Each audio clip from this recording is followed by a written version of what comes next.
Alaska Insight is supported in part by the Corporation for Public Broadcasting and by viewers just like you.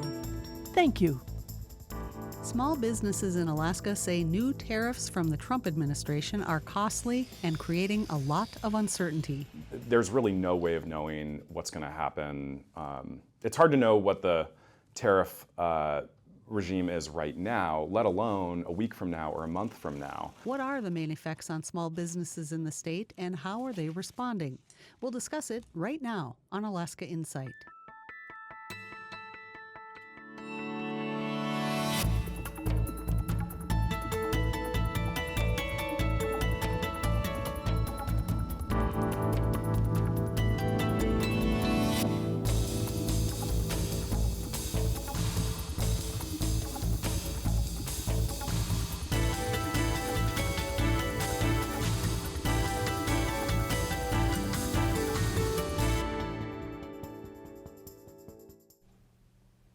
U.S. tariffs are taxes that are paid by companies importing products.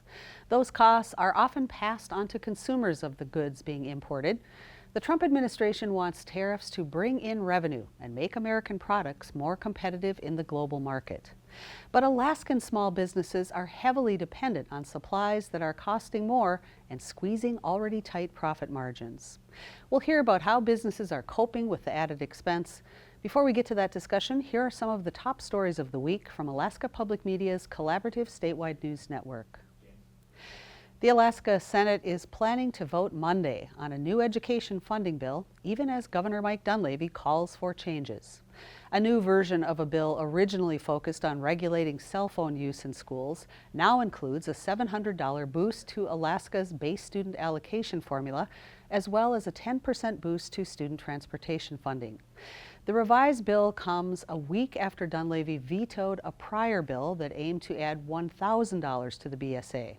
An override vote of that veto failed last Tuesday. The new bill omits several policies included in an alternate education bill Dunleavy introduced after his veto last week.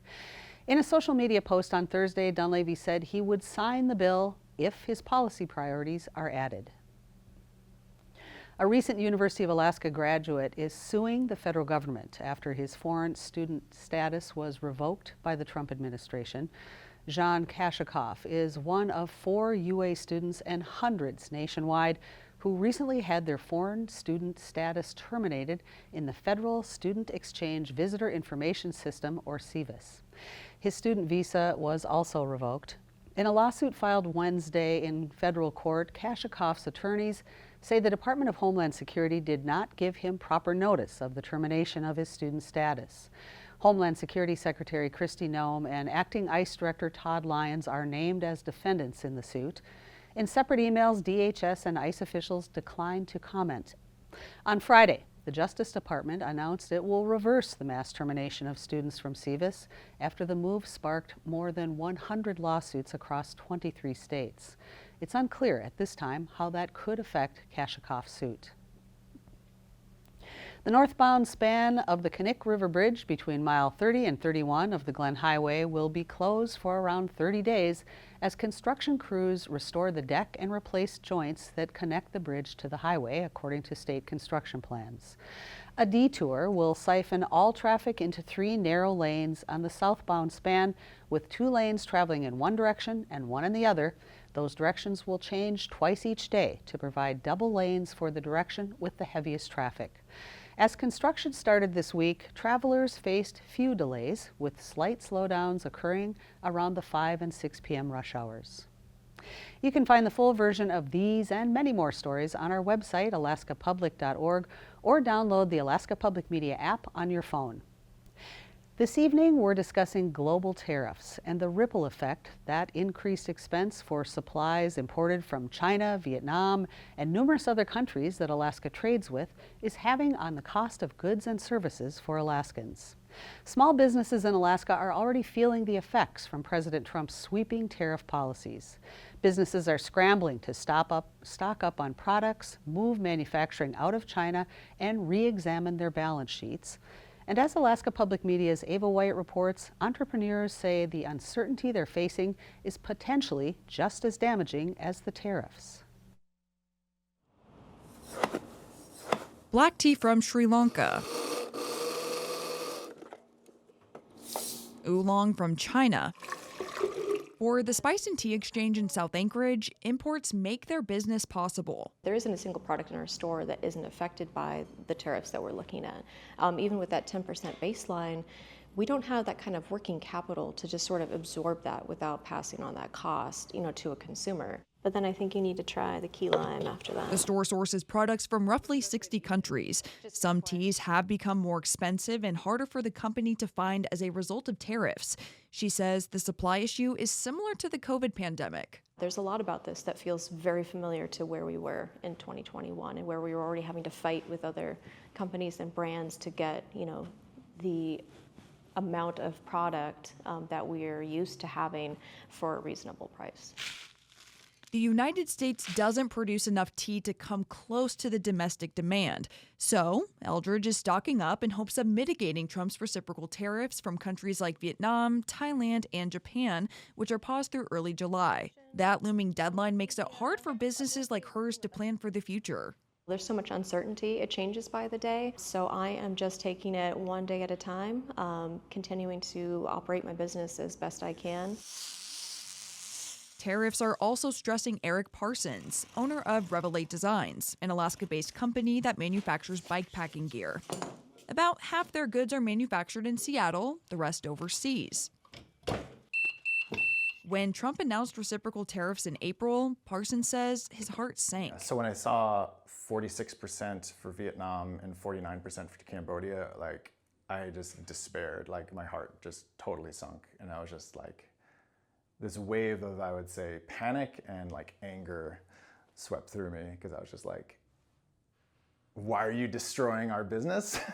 Manufacturing outside of the U.S. gives the company flexibility to adapt to the industry's changing demands and ramp up his manufacturing volume. Right now, Revelate has an order being made in China worth $50,000, which Parsons says is subject to tariffs totaling around 200%.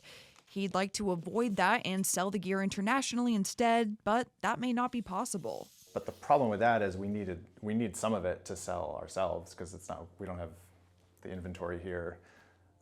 So we are going to have to be shorting, REI, for example, on some things. We're going to have to short, we're going to run out of some of those products if we don't import them. Even businesses that manufacture in Alaska aren't necessarily celebrating the tariffs. Paxton Wolber is the owner of Ermin Skates, which he says is the only Nordic skate manufactured in the U.S. So you'd think that we might be kind of excited to have tariffs on foreign goods, but the reality is actually quite a bit more complicated. Everything from the skate's ceramic coating to sharpening is done in Alaska. But they're made of steel and aluminum, which is subject to a 25% tariff. There's also a movement across the globe to boycott American products, which is bad news for companies like Ermin that sell to retailers abroad. I don't think that's very productive for for American businesses that are trying to manufacture and export to the rest of the world. Wolber says he's talked a lot with his customers who've canceled orders because of economic conditions and political tensions. There's really no way of knowing what's going to happen. It's hard to know what the tariff regime is right now, let alone a week from now or a month from now. For now, business owners say they're taking tariffs day by day, and they hope Alaskans keep supporting local businesses. In Anchorage, I'm Ava White. Joining me tonight to help us better understand what business owners in Alaska are grappling with is Greg Wolf. Greg is the president and CEO of the Alaska International Business Center, and John Bittner is the state director for the Alaska Small Business Development Center. Thanks both of you for being here tonight. Thanks for having me. Thank you. So the story that we just heard, potentially 200% tariffs. Businesses trying to stay viable in Alaska. The Trump administration's policy has changed a lot in the last weeks and months. Where are we right now in the tariff plan, John? It's hard to say. I mean, we went from broad-based tariffs hitting all of our major trade partners, then all of a sudden they're put on pause for a little bit. I think more recently we've heard that maybe there's deals in the works, but those types of trade deals can take years. So it's really hard, and the markets and the polling that we're seeing is really reflecting that confusion in the business community. Greg, follow up there. What are you hearing about how businesses are grappling with this and where the tariffs are currently? Yeah, I've spoken to a lot of people about this. I just spoke to a conference a few days ago, and we had a briefing for our members. We represent about 120 exporting companies. So what they talked about here was the impact on importing to the United States. Companies that need to import inputs for their whatever they're making here. That's one side of it. Our companies, of course, they worry about that because they use some of those same inputs, but they're even more concerned about the import, the tariffs that their product will face once it gets to the other country, who have put up retaliatory tariffs on American products, or some have just banned them outright. So we're worried about the reaction of other countries to what we're doing here. And I do talk to a lot of foreign leaders as part of my job.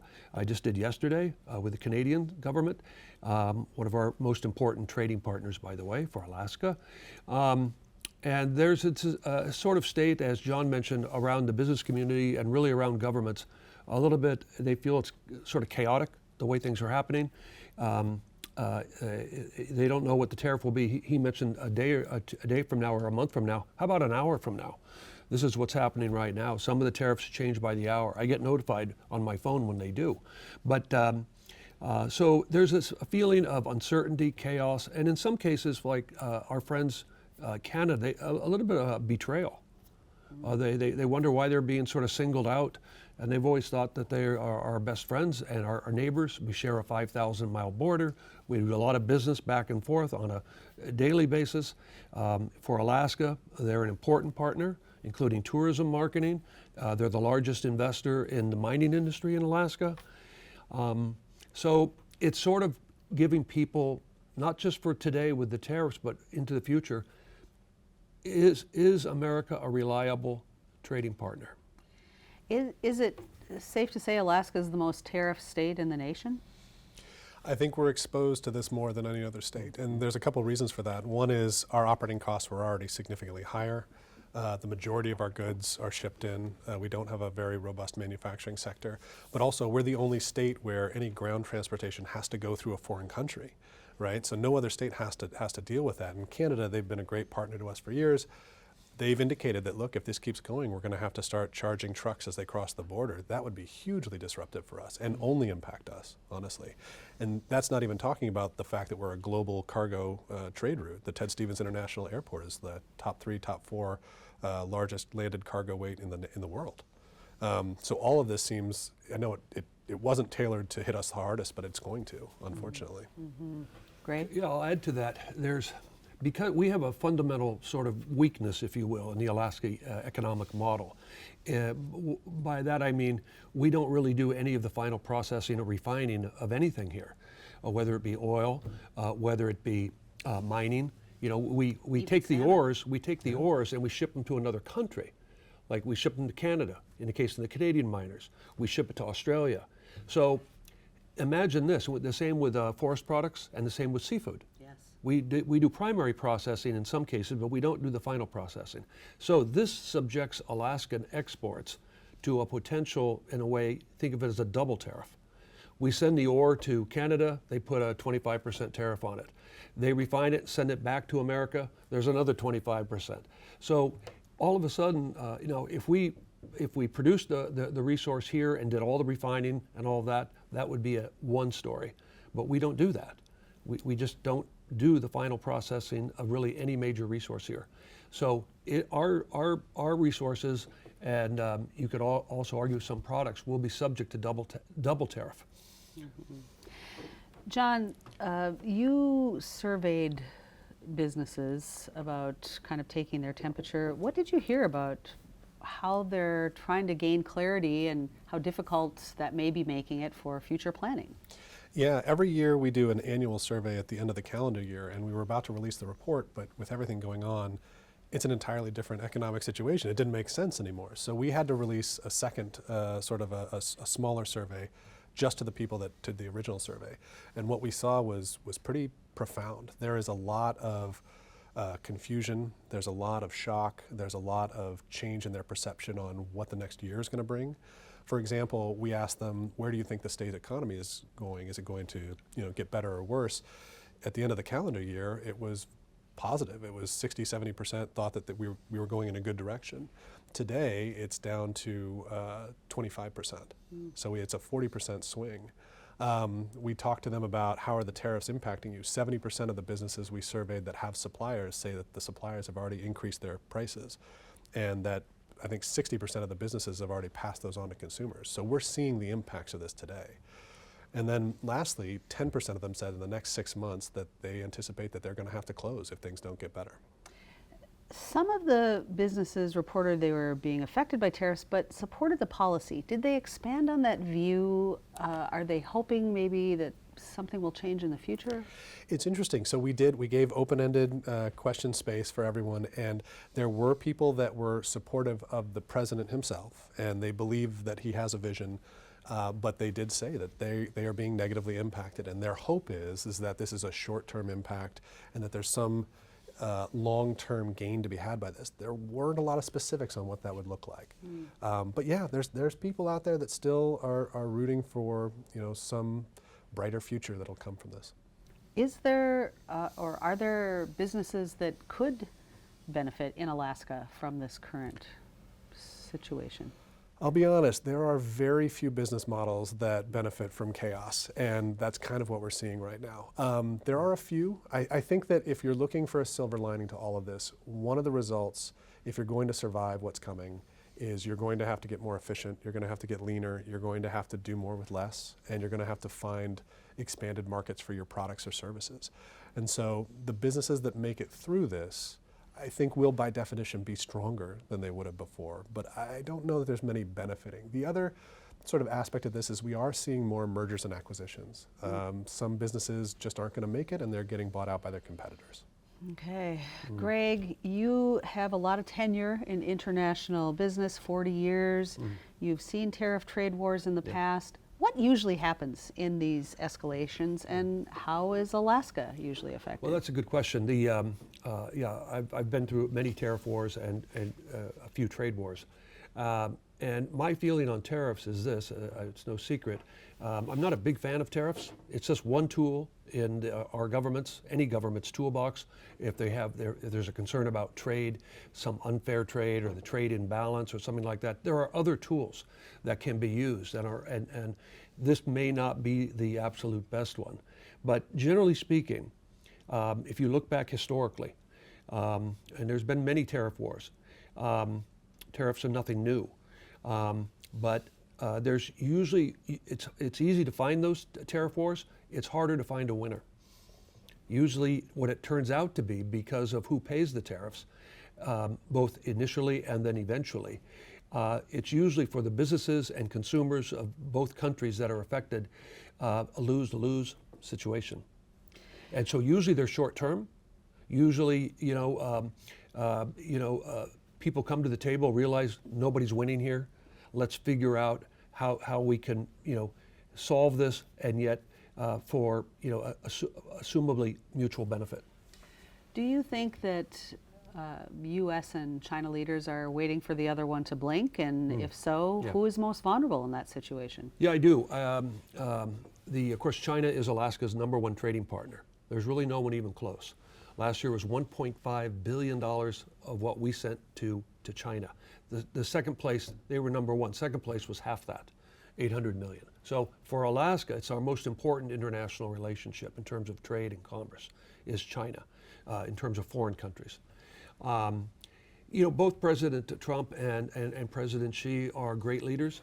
They are powerful leaders. I suppose you might say they both probably have an ego. And one will say, you should call me, and they say, no, you should call me.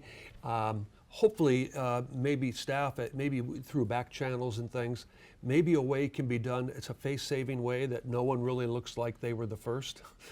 So there is some face involved in this, some ego involved in this. But also, this is the #1 and #2 largest economies in the world. And they both feel, they have some advantage perhaps. Americans buy everything from China, and so we feel they're dependent on us. Chinese might feel that the Americans are dependent on them, so they could get goods at Walmart for a very, very inexpensive price. John, you mentioned that a lot of the businesses you surveyed are saying that they may have to consolidate, they may have to merge with others, that up to 10% of them may go out of business. That sort of contraction must affect how many supplies they're ordering and what they're thinking about for output. How does that ripple out? What's known about how that affects other businesses and other jobs? I mean, the ripple effects of all of this are going to be pretty profound. And the further outside the urban centers, the bigger the impact is going to be. So as things get more expensive, things get harder to transport, as the shipping routes get a little more nebulous, it's a problem. We've already heard several of the larger, retailers. It's not just impacting small businesses; it's all businesses. Larger retailers are claiming that if something isn't done, that shelves are going to be emptied. Like there's just nothing to do there. Alaska ships up the vast majority of the goods that we use, we buy, we sell. There's just no way this doesn't have an impact that sort of cascades down. Right now, I mean, we're still riding high off of the previous year's economic strength, but that will only last so long. You said in a previous interview, COVID hammered the economy, but you said this is worse. Why is it? Yeah, I mean, a lot of the businesses we surveyed say that this feels a lot like COVID. The big difference here is that during the COVID pandemic, there was a massive influx of federal dollars to support small businesses, trillions of dollars, an unprecedented amount of money to try and mitigate the impacts. There's no such support system this time around. We just don't have the wherewithal to do it. And so while the economic impacts hopefully are shorter than the COVID pandemic, if they persist, it will be significantly worse. At the beginning of the pandemic, we were predicting, and a lot of economists were predicting, 10, 15, 20% of businesses wouldn't make it through. That could very well be the case here unless we find a way around it. Greg, you said this is the first time in history the U.S. has imposed universal tariffs on pretty much every country. Every country. Have you heard what went into deciding this unprecedented across-the-board approach? Are there economists who have called for something like this, saying the U.S. economy needs it? Where is this thinking coming from? That's a good question. I don't know an economist, or at least I haven't heard from any or heard this, that we need to put a universal tariff on every single country, including 2 islands where there's no residents, only penguins. I mean, literally every country. To me, I said that traditionally tariffs are done on a thoughtful basis, very specific. Like one time we had a tariff, we did some trade action against South Korea because we felt they were dumping their automobile tires on the U.S. market. But we didn't tariff everything in Korea, just the tires, that type of thing. So generally it's done thoughtfully, it's done very specifically. I think it requires less thinking if you just tariff everything. You don't have to do a lot of analysis. Okay, every country gets a tariff. And you don't have to spend only a few minutes thinking about it. So I'm sure there was more thought than that in it, but it's a bit unusual the way they've rolled it out. John, pick it up there. And I think that, you may find economists that are supportive of tariffs in one form or the other. I think what really makes this so disruptive is the speed at which they deployed it. They did not give businesses or the economy time to prepare. If you want to replace overseas manufacturers with local manufacturers, that doesn't happen overnight. That's a massive investment, and the more chaos and confusion you create, the harder it is to justify that kind of investment. If you don't know what the situation is going to be 6 months, 12 months, 18 months down the road, it's hard to get behind $100 million or $1 billion of investment in new manufacturing.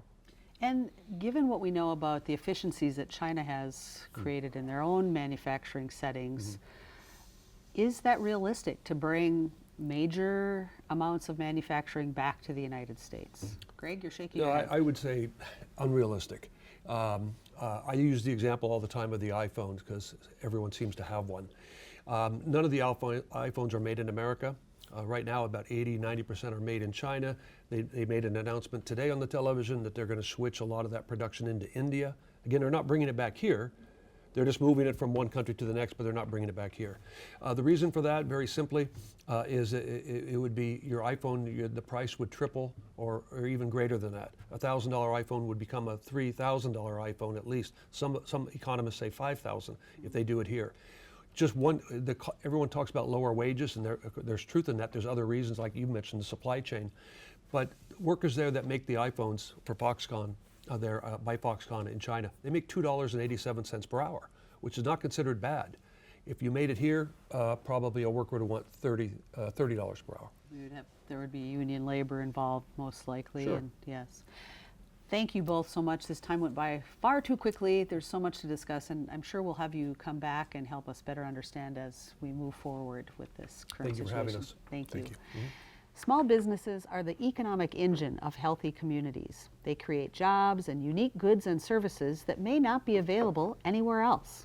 They help increase the flow of locally made products that stimulate other parts of the economy and are clearly needed in a state heavily dependent on imports.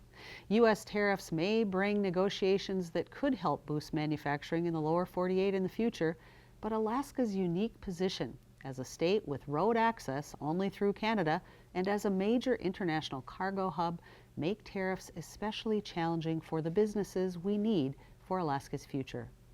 That's it for this edition of Alaska Insight. Visit our website, alaskapublic.org, for breaking news and reports from our partner stations across the state. While you're there, sign up for our free daily digest so you won't miss any of Alaska's top stories of the day. Thanks for joining us this evening. I'm Lori Townsend. Good night.